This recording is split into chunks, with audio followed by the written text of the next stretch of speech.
Nice to be here at Sterling Sound today. Looking at some pretty cool dangerous gear. Some of it I own and use and have been really happy with over the last year. You know, I got into music making, specifically the studio stuff, because I grew up as a musician. I started playing keyboards at the age of 9, and then I picked up acoustic guitar and then bass when I was like 15. And I started playing in bands, or rather in bars, opening up for bands when I was 15 years old. Very illegal even in those days. But I would do like my little keyboard thing with the sequence. I had, you know, an Alesis MMT8 sequencer and some Yamaha keyboards, and I thought I was some hot shit back then because nobody else was doing it in my area anyway. But so when I decided I was going to move to New York, I thought I'd come here and work as a musician. And when I got here, I realized how difficult that was because there was so much competition. My little, you know, pond back in northeastern Ohio was quite different than coming here and having to swim with the sharks. And, you know, these people that were my competition were just amazing players.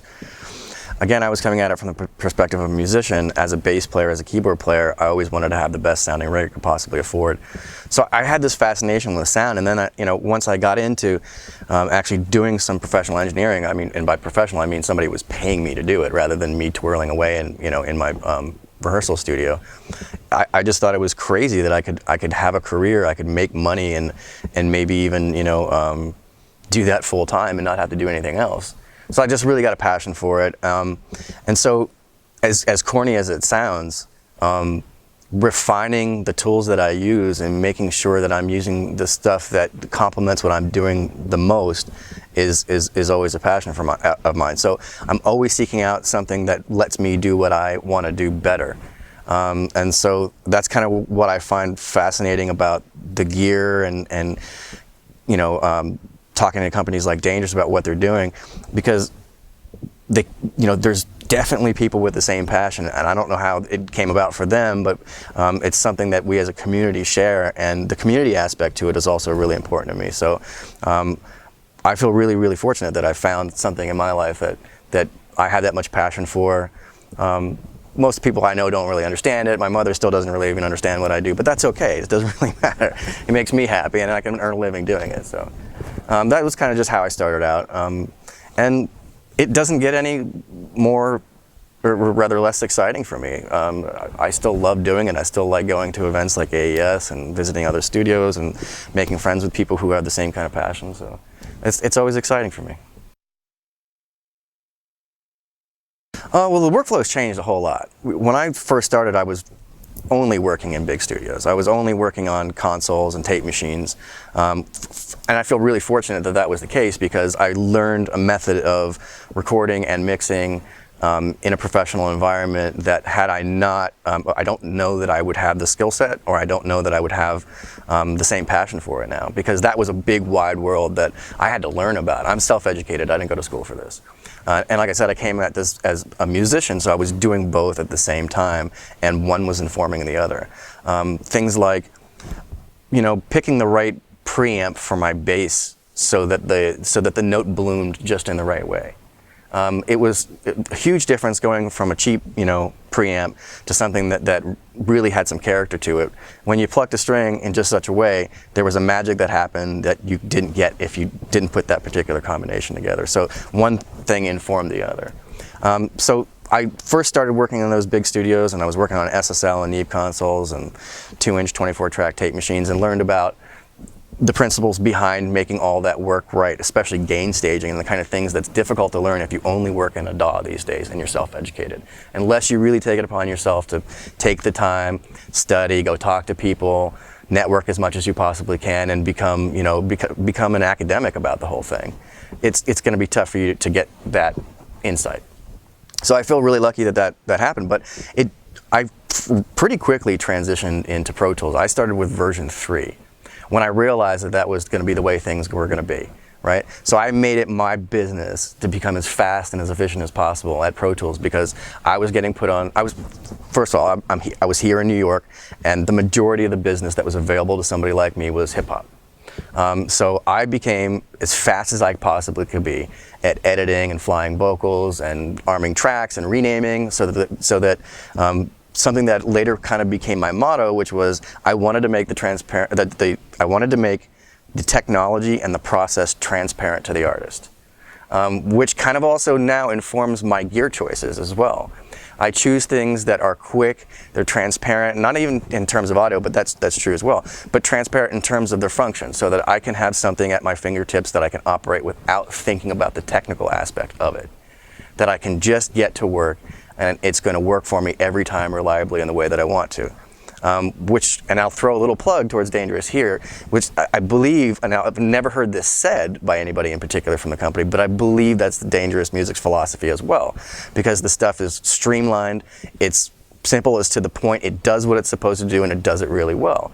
And it does it without necessarily imparting a big, fat footprint sonic signature on it. What it does is it increases my ability to open up the sound and let it bloom. It creates the opportunity for enough headroom for punch, clarity, depth, separation, and width.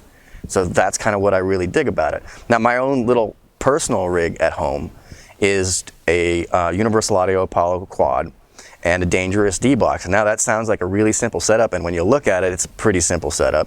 It's 2 rack spaces, which is amazing for what it does.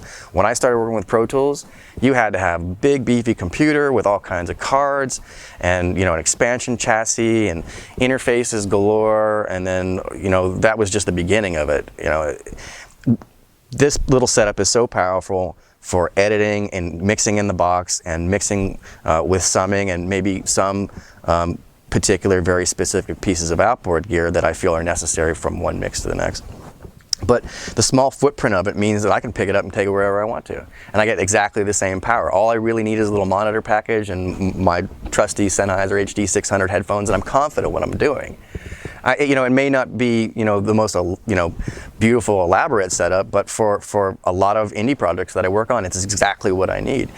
That's to say nothing about the monitoring environment. That obviously is always going to be a challenge, especially when you're moving things around.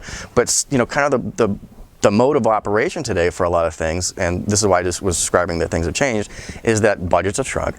And people want things faster, and there's a lot more competition because everybody and their brother who can buy a laptop and an interface calls himself an engineer now.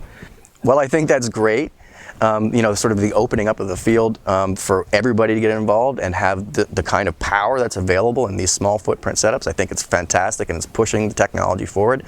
It also muddies the water for people who have really pushed for a long time to learn the craft and learn what they're doing and to stay relevant in the business. And unfortunately, I've seen a lot of people, you know, wax and wane, but that's not going to be me. I really want to remain active in making music because it's what I love to do, and it's what I've loved to do for a lot of years, and I can't see giving it up. So it's important to me to have that sort of small footprint system that's so powerful, especially on the D-Box. The D to A converter is like world changing. For people who have never heard music open up like that before, just using the D to A converter with a good set of monitors and a good monitoring environment changes the way they perceive music. And I've seen it happen because I've made people listen to it before and they go, oh my God. And that's pretty cool to see. I'm always surprised and excited when I hear a new level of detail. And that's always exciting for me because the more that I can hear, the more that I can control when I'm mixing, and that's crucial, especially when you're adjusting very fine things like wonderful sounding, you know, reverbs and delays and very, you know, small sounds that just percolate in a mix and can cause excitement without being in your face. So having the sort of detail that I can hear in something like a convert is huge to me. So that was surprising in that there was just that much more detail available from a converter. But it wasn't surprising because everything I've gotten from Dangerous has kind of done the same thing to me, including that D-Day converter in the D-Box. I know that's a different class of converter, but it was the same sort of excitement.